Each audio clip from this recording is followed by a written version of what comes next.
and welcome to Not Drinking While Drinking Wine and Reading from the Havamal. Just for clarification, for the people who haven't seen the first video about this, my desire was to read from the Havamal while drinking a glass of tequila with a little bit of juice and some lime in it. But I decided to not drink anymore, so now I'm only consuming wine. So, this stanza is 70 and 71. Very important to me personally, and I'll get into that. So it says, better to be alive no matter what than dead. Only the living enjoy anything. I saw a fire burning for a rich man. He lay dead outside the door. 71. A limp man can ride a horse. A handless man can herd. A deaf man can even fight and win. It is better to even be blind than fuel for the funeral pyre. What can a dead man do? So, I've already talked about being in the military. So I was in the military for 10 years. My last trip in the Middle East that I had a really bad accident. I broke my cervical spine and quite a few other things. So rough recovery. I started having surgeries. It was November 7th, 2019. And I had surgeries each month for the better part of a year. The third surgery I had was reconstructive surgery on my face, and it was an outpatient procedure, and I flatlined. So I spent over a week in the hospital recovery, and then surgery didn't take thanks to COVID and wearing masks, so I had to have the same surgery about 4 months later, so that was a bit of a trip. But during this whole time period, I was going through a lot of ups and downs emotionally, a lot of depression, because I had finally achieved my dream job. I got into the military, didn't get the MOS I wanted, took a job that I actually got pushed into for failing out of a school, failed out of EOD school, got pushed into aviation, worked my ass off, got into selection for civil affairs. It's a special operation MOS. I got slotted for Arabic. Should not have been slotted for Arabic. I had no purpose being in that high of a language. Passed second highest grade in my class. So I put a lot of effort into this. And then like a flick of a light switch, it was all taken away from me. So there were nights where I was feeling it, sitting in the kitchen and, thinking of the end, we'll say. But I realized that no matter how bad things get, there's always going to be a day where I see a sunshine that just hits differently, or I experience a feeling that I'd never felt before.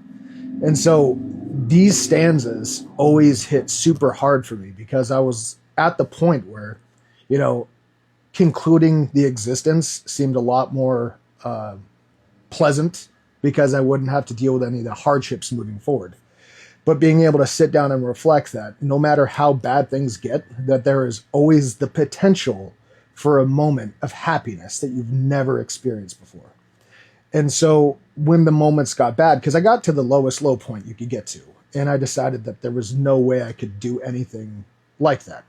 So moving forward from that point is when I was reflect on these two stanzas the most and come to the realization that it's okay, today sucks. It's a bad one. But I don't know what this afternoon holds. I don't know what tomorrow holds. And going through all these surgeries, I have extensive nerve damage and chronic pain and will for the rest of my life. So one of the doctors, the therapist that I was talking to, I went through about 4 of them, and they always said, you're problematic because of this specific line. They'd ask, what's the worst part in your day? And I said, the moment I wake up. And that was a trigger for them until I get to this final doctor, and I say that, and she cuts me off, and I was like, oh God, here it goes again. And she says, I don't like to interject, but I was in a horrific car accident 10 years ago.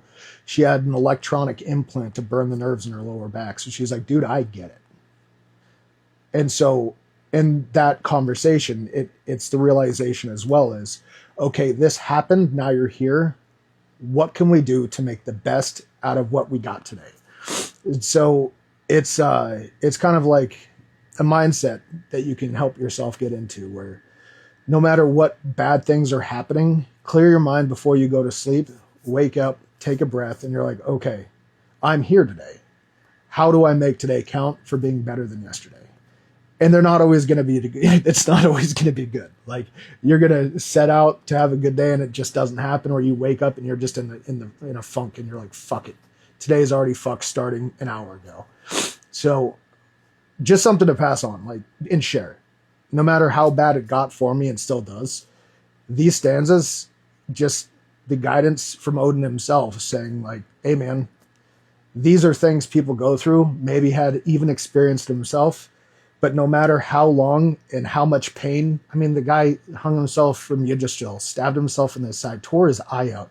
He had some shit days, right?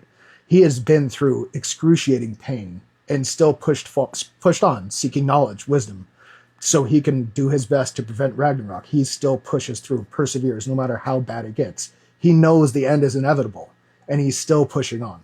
So that's something we can take on ourselves, that no matter how bad it gets, it's better than being dead, because you can't enjoy the smallest happy things if you're fuel for a pyre. But that's what I have, and I hope you guys enjoy that. And I had another one that I was going to read today, but maybe I'll save it for another day. So enjoy. We need to get better wine.